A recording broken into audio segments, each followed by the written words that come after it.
330. 110. 330. 110. 110. 330. 110. 330. All right, so, okay, here's what I got going. This mess I got down here. I'm getting cleaned up. I got my 110. All right, I'm going to try this an older one. I guess this is a Duke. I don't know what brand this would be. It's got a bit of a homemade trigger on it. That trap I won't use anymore, but I'm going to try this one. I've got this mink marten box, mostly marten, I guess you would say. And there's my gerbil of snares there. I've been going through them, and I'll tell you something. If you buy these active snares, just a little tip. I'm still trying to figure out where to put the catch. I'll figure that out in a while. But when you do get these, get the pliers that sets them, or you're going to have a hell of a time trying to set them. You just won't be able to do it, to be honest with you. They're like that. So anyway, I'm just going to try to get this set up a bit. Hopefully you guys can see. I'm just going to set this guy. There's no safety on this at all. Got my little chain. There we go, where I need it. I got the tongs. Somebody asked me about the tongs. Yes, they will set a 110, even something this small. And then you gotta watch your fingers. Whoop. Like that. I don't like the idea of no safety on it. Even though this is a 110, it can still break things with it. It's very light. I mean, you can hold it obviously with 2 fingers, but I'll put it on the magnum dose. I got 3 notches on this one. I don't know which notches are the best. So watch my spring. I'll level it up. There we go. So that is now set. Set on the second setting, and then it just goes.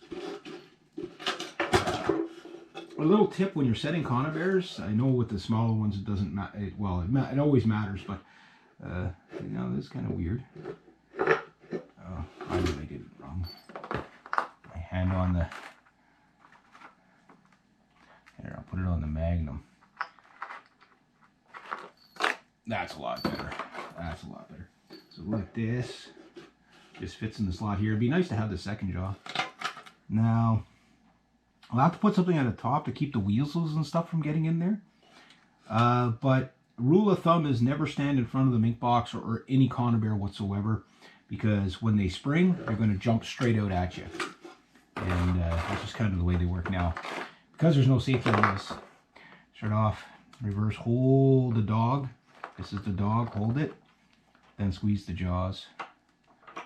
And then you can hang on to the spring a bit as you let it go. Just watch your fingers.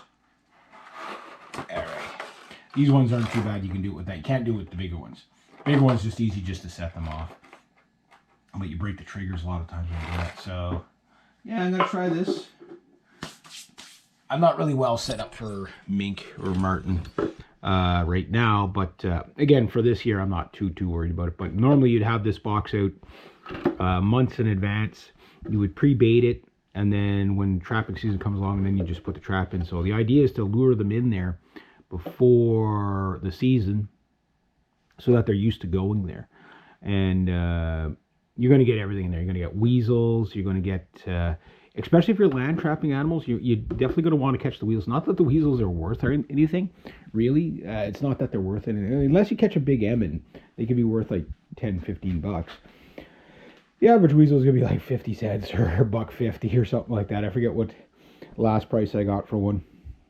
But those weasels, they go around. The second you get something caught in a trap on the ground, they'll go start chewing on it. And you could, I was watching another trapper channel last night. The guy caught a beautiful lynx, and that night, the same night he caught it, and when he rolled it over, there was a big botch of fur just all chewed out of it where the little bugger heads got to it. I mean, they got to eat too, right? So, yeah, you know, they find something dead on the ground, they're going to chew on it. And if that happens to be your fur, there you go. So I'm going to get that out there today. I'm going to hopefully get the rest of my wolf snares out there.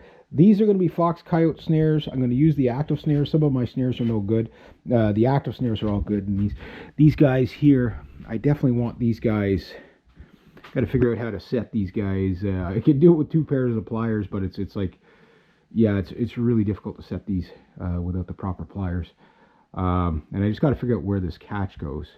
Once I figure out where this catch goes, then Bob's your uncle. So I don't know if I hook it onto just the other end of the spring or onto this little figure 8 loop right here. I don't know if the camera's picking it up properly, but I think I hook onto that. And the idea is this adds probably an extra 50 pounds of tightening. So like, I mean, it takes a zip tie and just like really cranks down on it and will kill your animal. Basically, it's like a wire version of a body gripper kill trap. There we go.